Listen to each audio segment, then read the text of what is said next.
Hello friends, कैसे हैं आप लोग। उम्मीद करता हूं कि आप अच्छे होंगे और आपके उज्जवल भविष्य की कामनाओं के साथ फिर हम लोग शुरू होते हैं एक नए लेक्चर के साथ।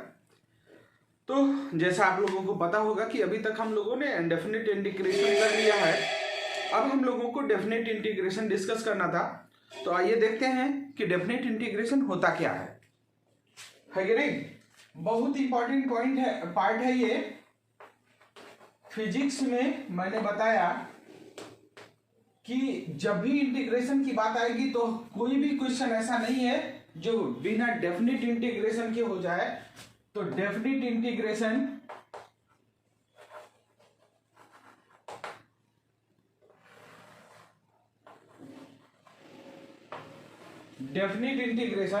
क्या होता है इसको देखते हैं। डेफिनेट इंटीग्रेशन बेसिकली जो हम लोगों ने इंटीग्रेशन अभी तक सीखा है उसी में बस एक स्टेप और आगे बढ़ जाना है। मतलब आप इसको कह सकते हो इंटीग्रेशन यूजिंग प्रॉपर लिमिट। ध्यान दीजिए, इसी को अगर हम लोग आसान भाषा में कहें तो हम कहेंगे इंटीग्रेशन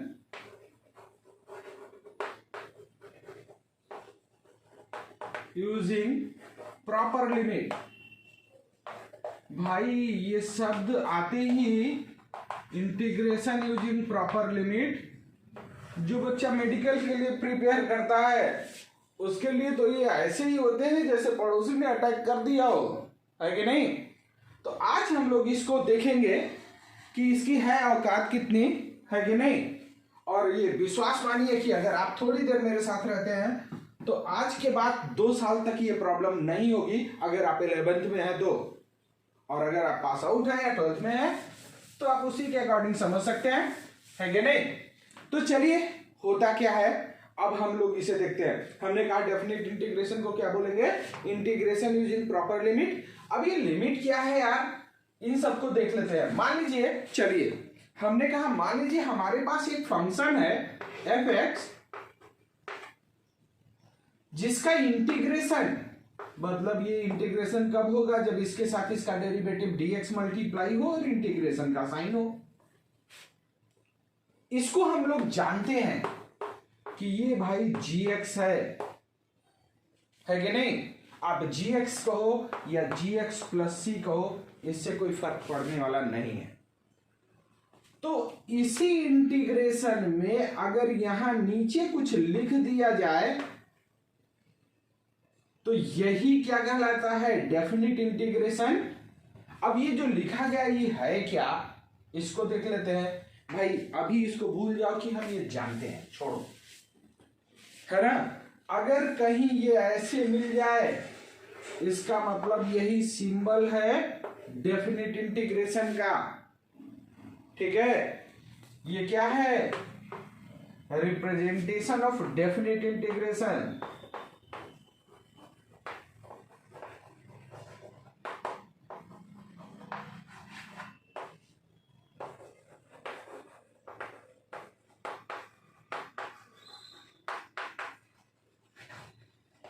भाई जब भी कोई रिप्रेजेंटेशन आता है तो उसकी हर एक बातों को जानना जरूरी होता है कि ठीक है, मान लिया कि ये रिप्रेजेंटेशन है, इतना तो पता था, बस इसमें यही दोनों बढ़ गया ना, तो इसको क्या बोलेंगे, इस ए को बोलते हैं लोअर लिमिट।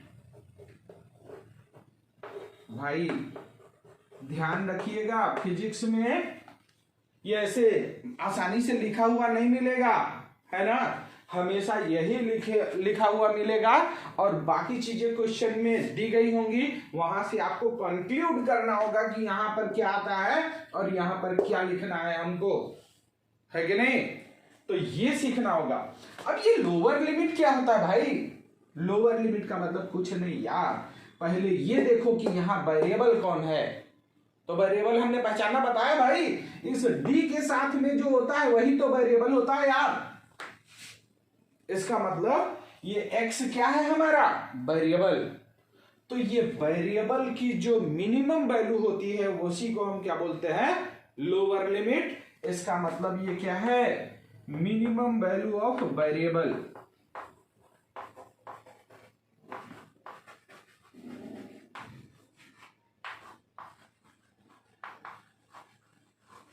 ठीक है, ये लोअर लिमिट क्या होता है, मिनिमम वैल्यू ऑफ वेरिएबल, और वेरिएबल क्या होता है, जो डी के साथ में मल्टीप्लाई होता है। ठीक है, इसी तरह बी को हम बोलते हैं अपर लिमिट। क्या बोलेंगे, अपर लिमिट। और ये अपर लिमिट अब आप खुद ही समझ गए होंगे भावनाओं को यार, कि अगर ये मिनिमम है लोअर वाला तो अपर वाला क्या होगा, maximum.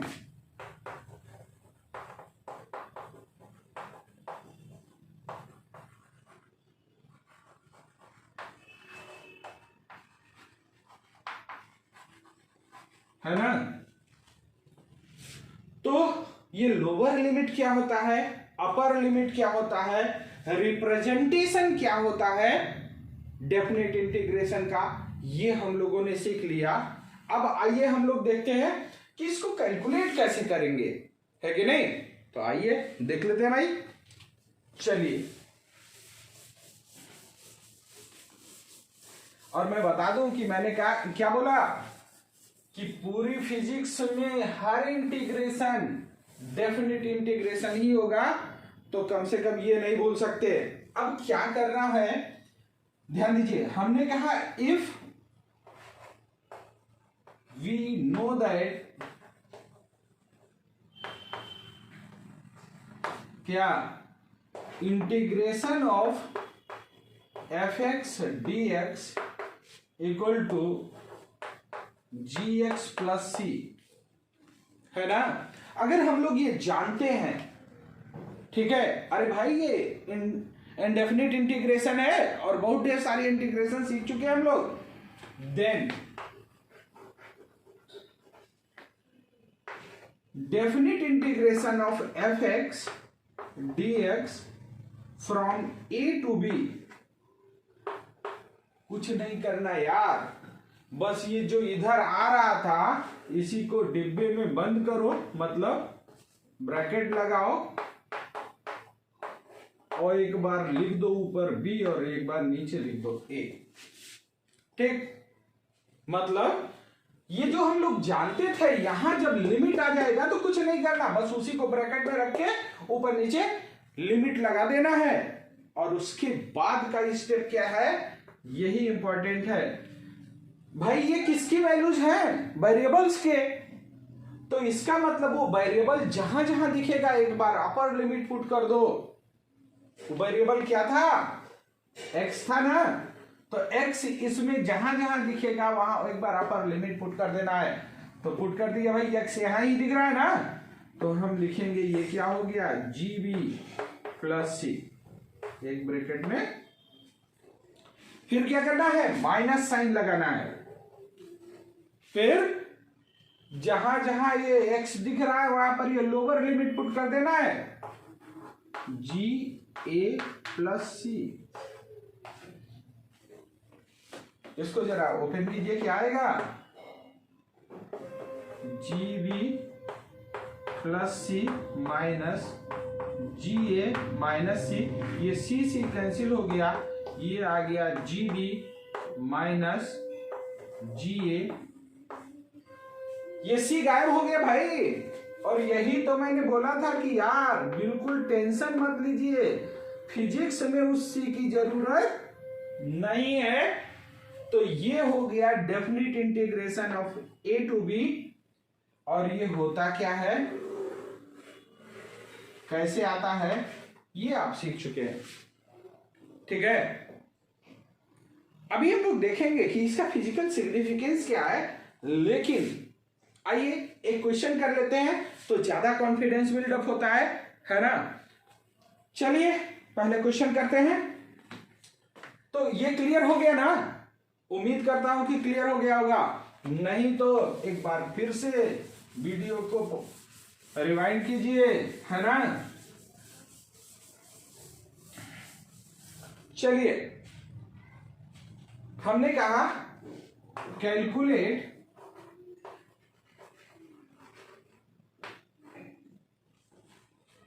Integration of 3x square plus 5 into D X from 1 to 3,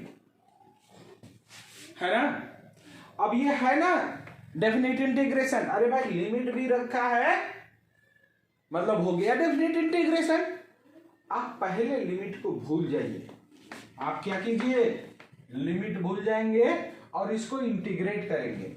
ये तो मल्टी टर्म फंक्शन है, तो अगर आप सीख चुके हैं तो एक ही बार में कर लीजिए, अदरवाइज ब्रैकेट ओपन कीजिए तो ये इंटीग्रेशन का साइन और dx सबके साथ आ जाएगा, तो 3x² इंटीग्रेशन और ये dx, लिमिट को अभी भूल के बस वैसे छोड़ दीजिए कि ये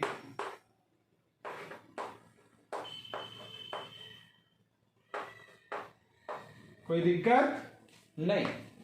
अब इसका इंटीग्रेशन जानते हैं यार, ये क्या होता है, ये 3 कांस्टेंट है बाहर आ जाएगा और इसका इंटीग्रेशन हो जाएगा x³/3, 1 से 3 तक प्लस ये 5 और dx का इंटीग्रेशन मैं बता चुका हूं कि x आता है इस 3 से, ये 3 कैंसिल भी हो सकता है, तो आपके पास क्या आ गया, आपके पास आ गया x³, लिमिट रखना है 1 to 3 प्लस 5 और लिमिट रखना है 1 to 3, रख दो भाई।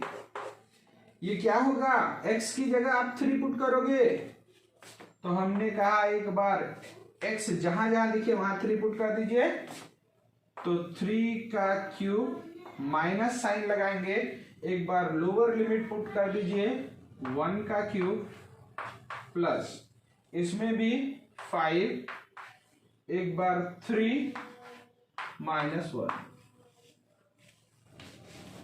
तो 3 का क्यूब कितना हो गया 27 -1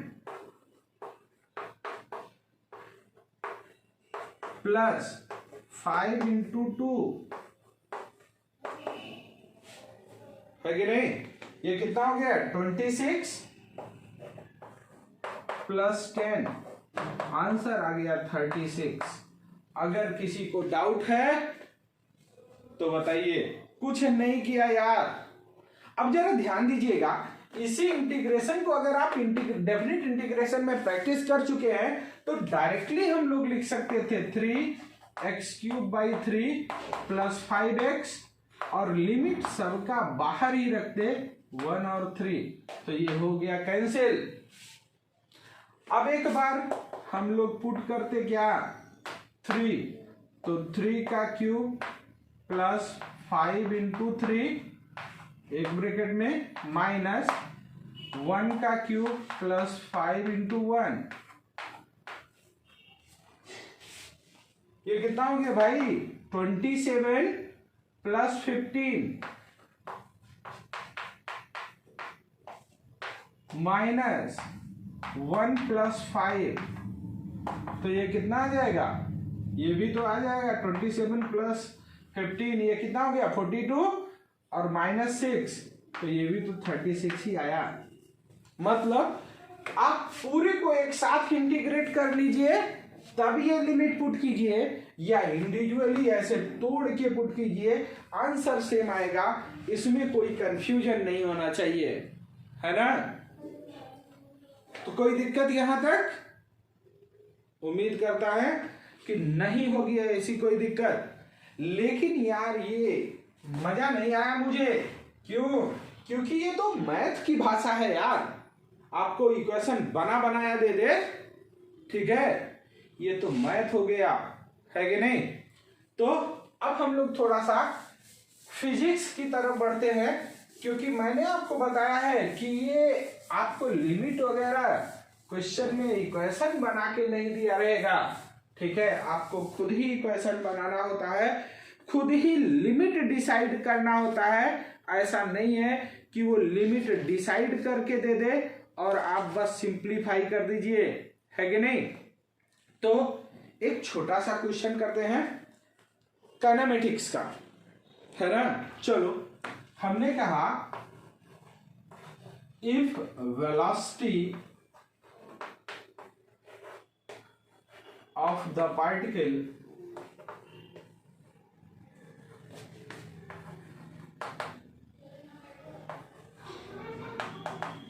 is given as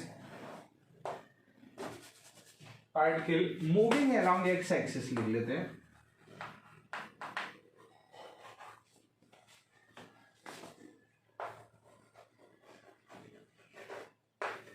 x axis is given as, कोई फंक्शन लिख लिया जाए, चलो v इक्वल टू मैं लिख ले रहा हूं वही 3t² प्लस, या खाली 3t² में लिख ले रहा हूं, है कि नहीं, आसानी के लिए, क्योंकि फर्स्ट क्वेश्चन है। And at t equal to 0 ऐसे लिखा मिल सकता है, या फिर ऐसे लिखा मिल सकता है कि पार्टिकल स्टार्ट्स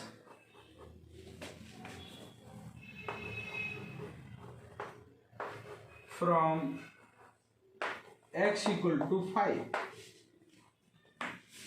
ध्यान दीजिएगा, ये दोनों बातें बिल्कुल सेम है। कहेगा एट t इक्वल टू 0, जब भी कोई काम स्टार्ट करते हैं हम लोग तो वहां टाइम की वैल्यू 0 पुट करते हैं, या फिर वो उसी को कह दे, ये ऐसे लिखेगा, या कहेगा at t equal to 0 particle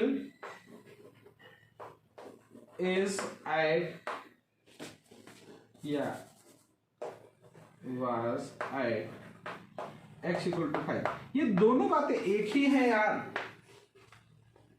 है ना, तो इसमें कोई कंफ्यूजन नहीं होना चाहिए। Then find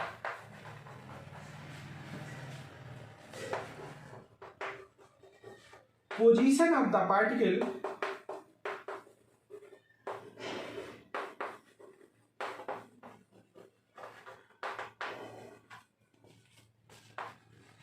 at t equal to 3, है ना, ये सेकेंड है और इसकी यूनिट मीटर पर सेकेंड है। समझ में आया?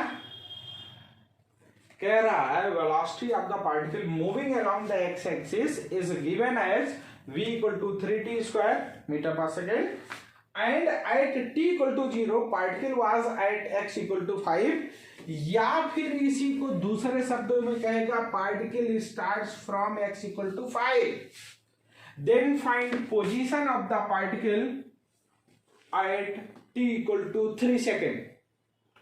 अब जरा ध्यान दीजिएगा भाई, यहां पर जो है आपके पास कोई इक्वेशन नहीं है, खुद ही इक्वेशन बनाना है, मतलब विद लिमिट, ऐसा कुछ नहीं दिया गया। तो हम लोग बेसिक फार्मूले पर चले जाएंगे कि भाई वेलोसिटी हम लोग जानते हैं डिस्प्लेसमेंट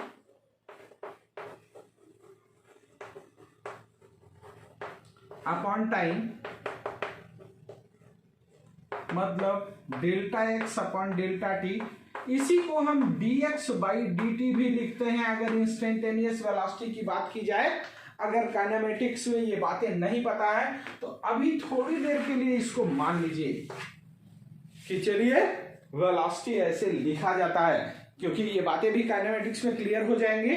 ठीक है, अभी जो है वैसे ये सारी बातें कम से कम हाई स्कूल में तो बताई जाती हैं, तो पता तो होना चाहिए। फिर भी मैं कहता हूं मान लो नहीं पता, अभी तो हमको यहाँ क्या सिखाना है, डेफिनेट इंटीग्रेशन। तो ये कहां से आया, इस पर बहुत ज्यादा जोर देने की जरूरत नहीं है।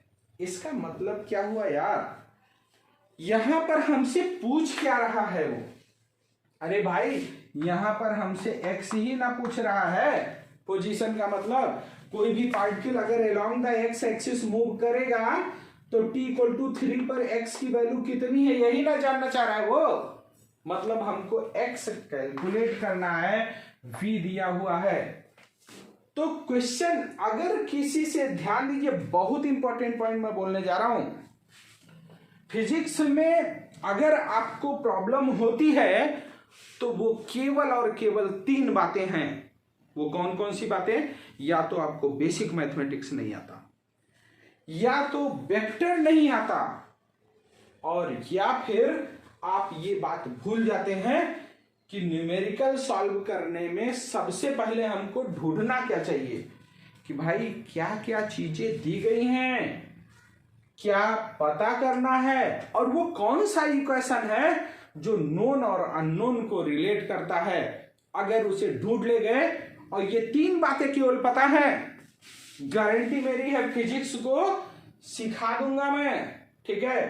तो यहां पर हम लोगों ने डिसाइड कर लिया क्या, वेलोसिटी दिया है, पोजीशन पूछ रहा है, और वेलोसिटी और पोजीशन को रिलेट करने वाला ये इक्वेशन भी हमारे पास है।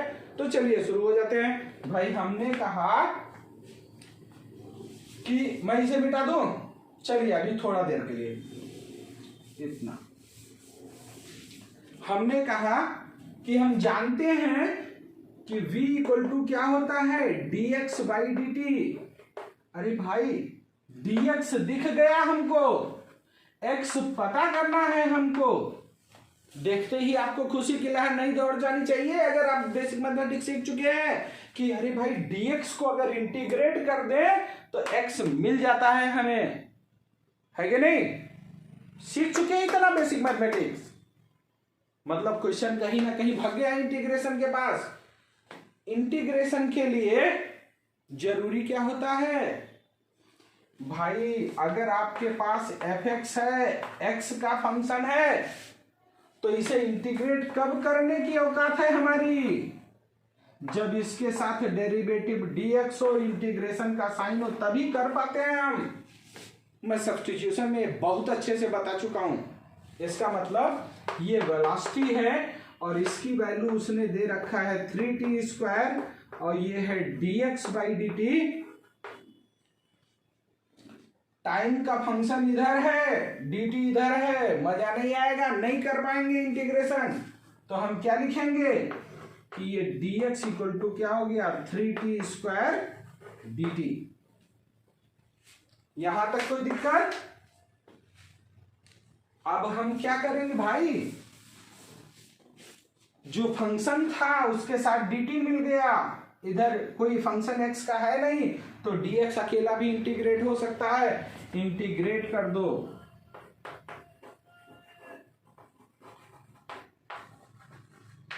Equation using proper limit. भाई यही शब्द तो मैंने बताया था कि पड़ोसी के अटैक करने के बराबर है ना। अब ये बात सही है कि बेसिक मैथमेटिक्स सीख गए तो अब पड़ोसी उतना मजबूत नहीं रहा। तो हम लोग क्या करेंगे, dx पता है, इंटीग्रेशन का साइन ही तो लगाना था, इधर 3t² dt पता है, इंटीग्रेशन का साइन लगाना है। ये तो बहुत आसान हो गया, लेकिन ये लिमिट रखना है, अभी यही सीखना है हमको।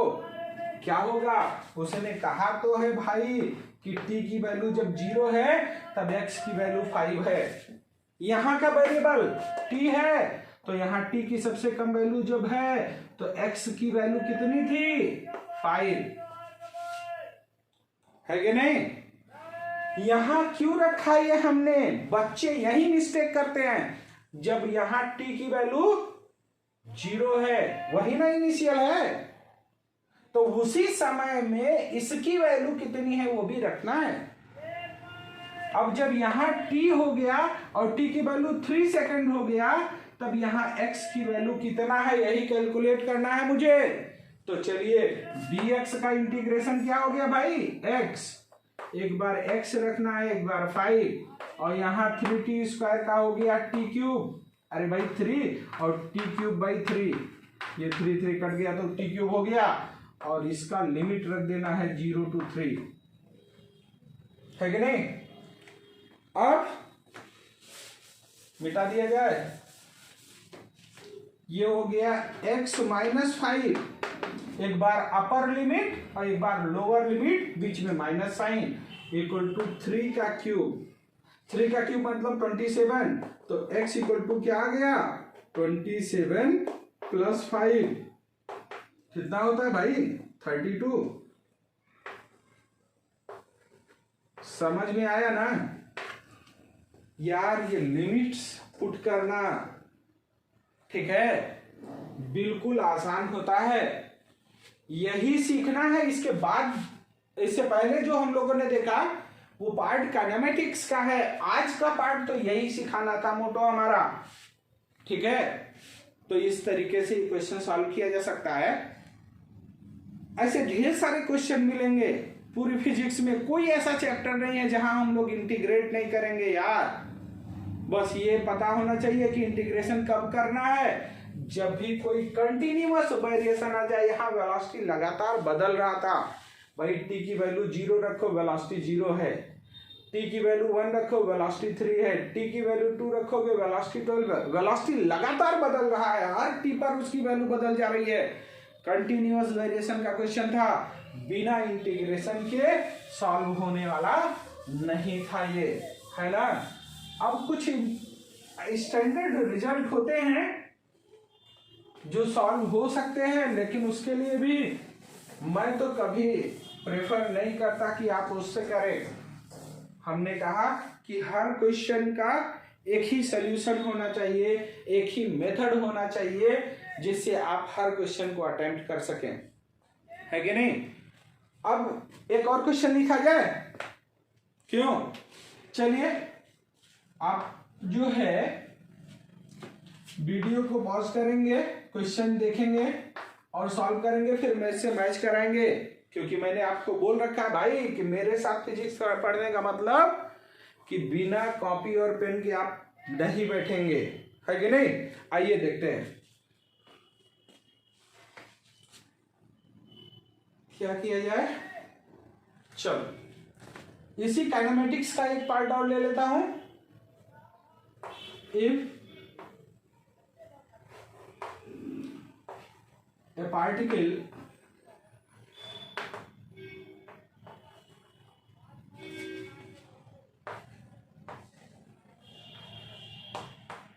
starts moving with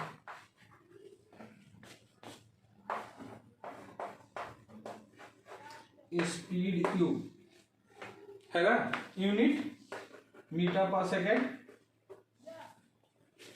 है ना, and acceleration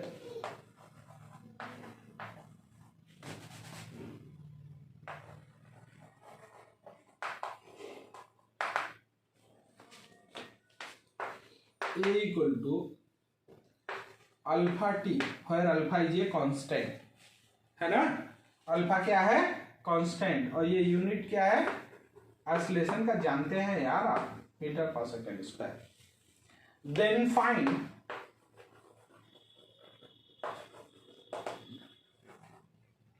velocity of the particle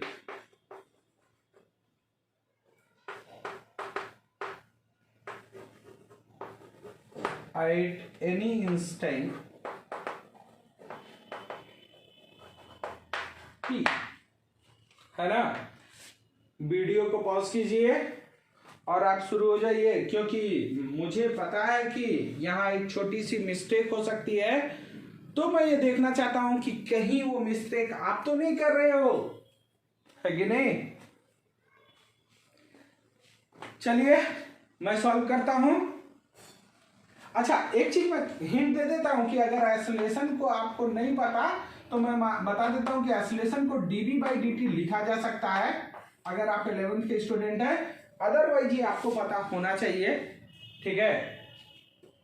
acceleration का एक और फार्मूला होता है, लेकिन यहाँ dv/dt ही यूज करेंगे। अब जरा सॉल्व कर लीजिए। चलिए अब मैं सॉल्व करता हूं, आप अपने सॉल्यूशन को मैच करवाइए। भाई एक्सेलरेशन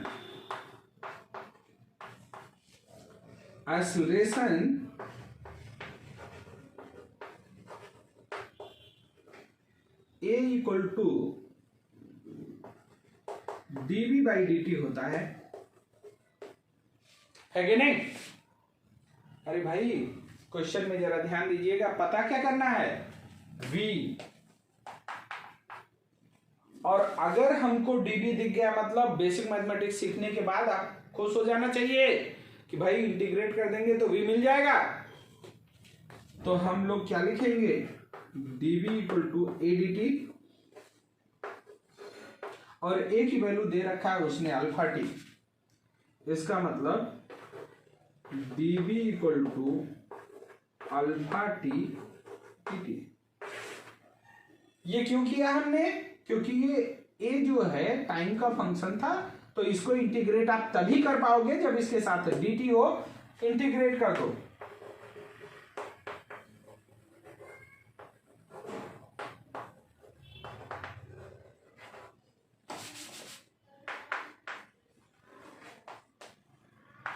ठीक है, ये शब्द बहुत ही इंपॉर्टेंट है यार, ये क्लियर होना चाहिए। तो इंटीग्रेशन का साइन यूज कर लिया हमने, अल्फा कांस्टेंट था, बाहर निकाल दूं, टी डी टी। अब वो कह रहा है स्टार्ट्स मूविंग, इसका मतलब क्या होता है, एट टी इक्वल टू 0। इसका मतलब यहां का वेरिएबल टाइम है और टाइम की इनिशियल वैल्यू कितनी है, 0। यहां का वेरिएबल वेलोसिटी है और इसकी इनिशियल वैल्यू कितनी है, u। फिर वो कह रहा है कि किसी भी टाइम t पर बताइए, इसका मतलब जब टाइम t हो जाए उस समय वेलोसिटी कितना है, यही तो बताना है। मैं बार बार रिपीट कर रहा हूं, ये लिमिट फिजिक्स में आपको दिए गए नहीं होंगे कि लिख के इक्वेशन बना के दे दे, ये क्वेश्चन से आपको डिसाइड करना होगा। और 80% बच्चों को अगर यहाँ प्रॉब्लम होती है तो ये लिमिट डिसाइड करने में होती है। और खासकर नीट का अगर बच्चा है, मेडिकल के लिए प्रिपेयर कर रहा है, तो पूछो ही मत भाई साहब, इसमें 95% बच्चा मिस्टेक करता है। मैं नहीं चाहता कि आप मेरे स्टूडेंट हो कि ये मिस्टेक करें। ये वेरिएबल के ही वैल्यूज होते हैं, जब इसकी आप मिनिमम लिखोगे तो इसकी भी मिनिमम लिखोगे, इसकी वैल्यू कुछ लिखोगे तो उसके करस्पॉन्डिंगली इसकी वैल्यू लिखोगे। चलो, dv का इंटीग्रेशन क्या होता है, v।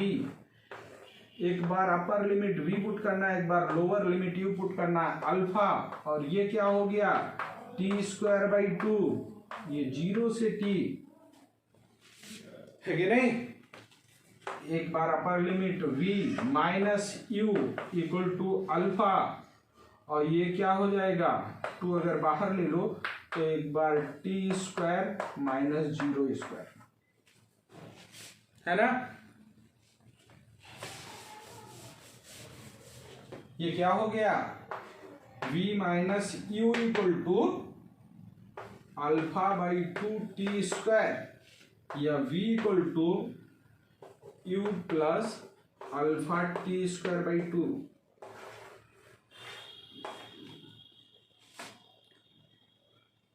कहीं आपका आंसर ये तो नहीं आ रहा था, v equal to u plus α/t²।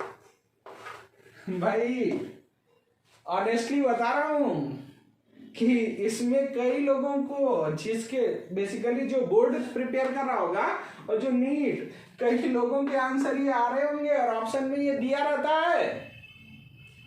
वो मिस्टेक मैं बता दूं कि कहां आप लोगों ने किया होगा। आप लोगों ने मोशन अंडर ग्रेविटी या मोशन अंडर कांस्टेंट एक्सेलरेशन पढ़ रखा है, तो आप कहोगे अरे सर वेलोसिटी तो v equal to u plus a t होता है, और u भी दिया है, a भी दिया है, रख दिया u प्लस a की value alpha T into T, बता हो गया u इक्वल प्लस α/t²। बहुत लोगों के आंसर ये आ रहे होंगे भाई, मिस्टेक ये नहीं होनी चाहिए, क्योंकि किसी क्वेश्चन को कब यूज करते हैं, कम से कम ये तो क्लियर होना चाहिए। ये कब यूज करते हैं, when a equal to constant हो भाई। एक्सेलरेशन अगर कांस्टेंट है तब यूज किया जाता है। यहां तो एक्सेलरेशन हमने टाइम का फंक्शन दे दिया, टाइम बदलता रहेगा, एक्सेलरेशन बदलता रहेगा, ठीक है। तो कम से कम ये मिस्टेक आपसे नहीं होनी चाहिए यार, है ना। चलिए एक और क्वेश्चन करते हैं,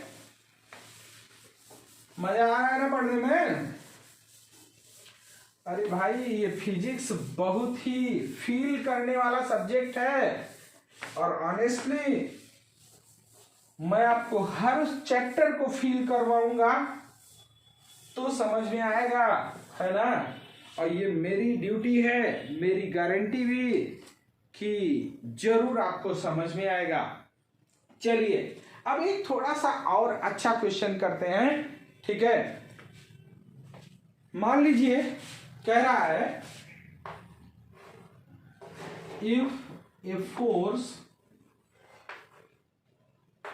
vector F equal to 2x I cap plus 3y square j cap plus 5k cap, है ना। फोर्स है भाई तो यूनिट न्यूटन होगी। Applied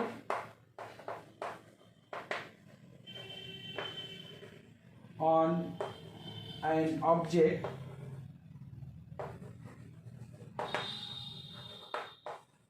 and displaces it from A का कुछ कोऑर्डिनेट दे देता हूं मैं, है ना। 2, 1, -1 to B 1, 2, 2 ये सब मीटर में है ना। Then find work done. चलिए वीडियो पॉज कीजिए और शुरू हो जाइए। अगर आपको आता है तो वेल एंड गुड, नहीं तो फिर मेरे साथ सॉल्यूशन को मैच करवाइए। तो मैं पहले 1 मिनट के लिए बोलता हूं कि वीडियो को पॉज कीजिए और सॉल्व कीजिए। अगर आप 11th में हैं तो करने की जरूरत नहीं है पॉज, आपसे हो ही नहीं पाएगा यार। चलिए मैं बताता हूं आपको। अरे भाई ये आप पढ़ चुके हैं कि वर्क डन जो होता है ये होता है फोर्स इनटू डिस्प्लेसमेंट। अगर आप 11th में हैं तो मैं बोल रहा हूं, लेकिन यार ये बातें जो है बहुत हद तक सही नहीं है ना। ये displacement in the direction of force में लिख लो।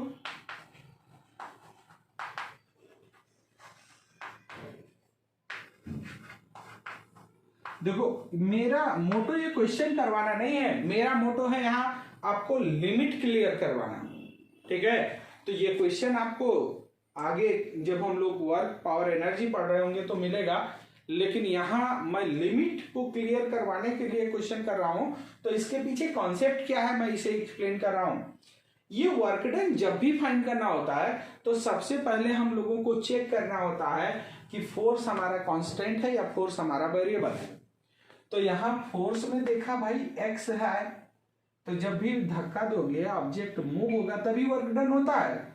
तो जब वो मूव करेगा तो एक्स वाई जेड किसी में से कुछ तो बदलेगा भाई, है कि नहीं।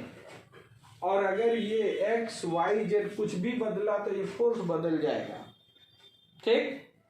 इसका मतलब ये हुआ कि फोर्स हमारा वेरिएबल है।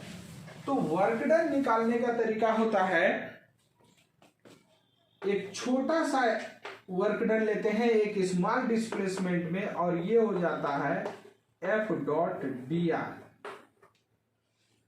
अब भाई यहां डी आर दिया नहीं है, तो अगर फोर्स जो है उसमें कई वेरिएबल इन्वॉल्व हो तो ये डी आर क्या होता है, ये होता है डी एक्स आई कैप प्लस डी वाई जे कैप प्लस डी जे के कैप।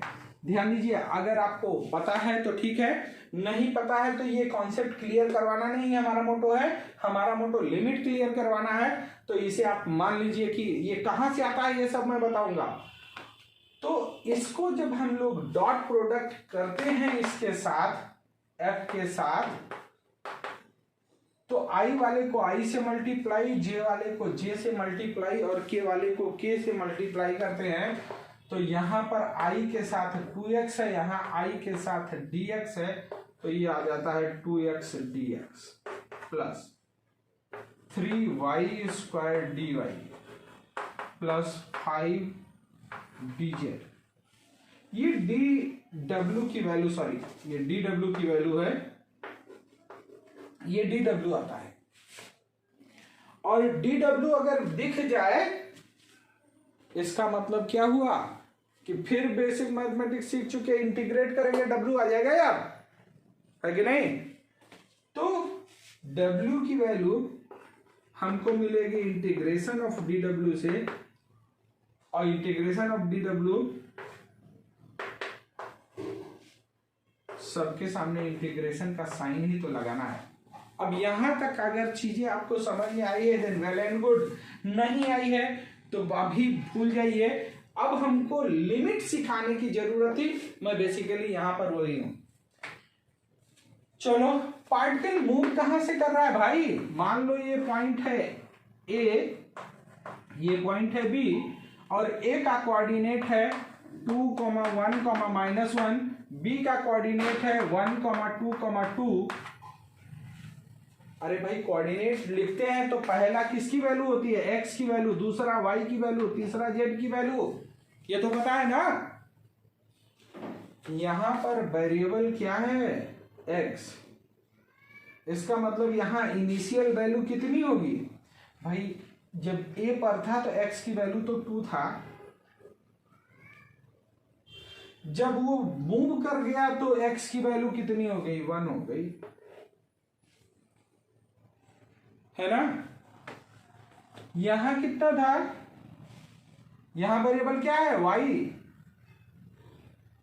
तो यहां पर y की वैल्यू 1 था, और जब मूव कर गया तो कितना हो गया।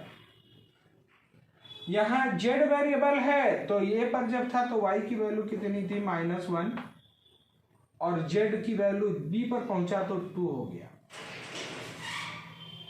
समझ में आया। मतलब ये ध्यान होना चाहिए कि अगर ऐसे कुछ पॉइंट के कोऑर्डिनेट दे दें तो यहां पर ये लिमिट पुट करते समय ये ध्यान रखना चाहिए कि जब dx रखोगे तो कहां से स्टार्ट किया, a से कहां तक, b तक, तो a पर कितना था x y z वो रखा हमने, b पर पहुंच गया तो कितना हो गया ये रखा। अब उसके बाद इंटीग्रेट कर देते हैं, आंसर आ जाएगा, ये हो गया 2 और ये हो गया x² बाई 2, 2 to 1, 2 से 2 कैंसिल, प्लस 3 y³ बाई 3, 1 से 2, ये 3 भी कैंसिल, प्लस 5z -1 से 2। समझ में आया। ध्यान दीजिए, यहां हमारा मोटो लिमिट क्लियर करवाना है, ना कि ये क्वेश्चन, ठीक है। तो यहां पर क्या आ गया भाई, w इक्वल टू, एक बार 1 रखोगे एक बार 2, तो 1 का स्क्वायर माइनस 2 का स्क्वायर प्लस 2 का क्यूब माइनस 1 का क्यूब प्लस 5 इंटू 2 माइनस -1,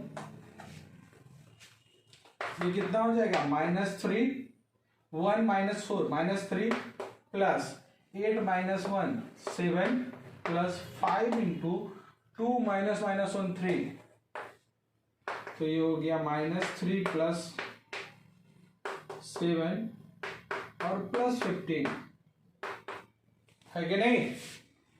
तो कितना हो गया 19। ये आंसर आपका आ गया। तो ऐसा भी हो सकता है लिमिट पुट करने में। तो उम्मीद करता हूं कि आप लोगों को एटलीस्ट लिमिट पुट करना आ गया होगा। लेकिन अब हम लोग देखेंगे कि वास्तव में इस जो डेफिनिट इंटीग्रेशन है उसका फिजिकल सिग्निफिकेंस क्या है, ग्राफ से थोड़ा सा एनालिसिस करेंगे। लेकिन आज नहीं, नेक्स्ट टर्न पे, नहीं तो वीडियो बहुत लंबा हो जाएगा। और आपके कमेंट हमारे लिए मोटिवेशन का काम करते हैं, तो उम्मीद करता हूं कि अगर आपको अच्छा लगा होगा तो आपके पॉजिटिव कमेंट हमारी अपेक्षाएं हैं। चलिए मिलते हैं नेक्स्ट टाइम पे, तब तक के लिए नमस्कार।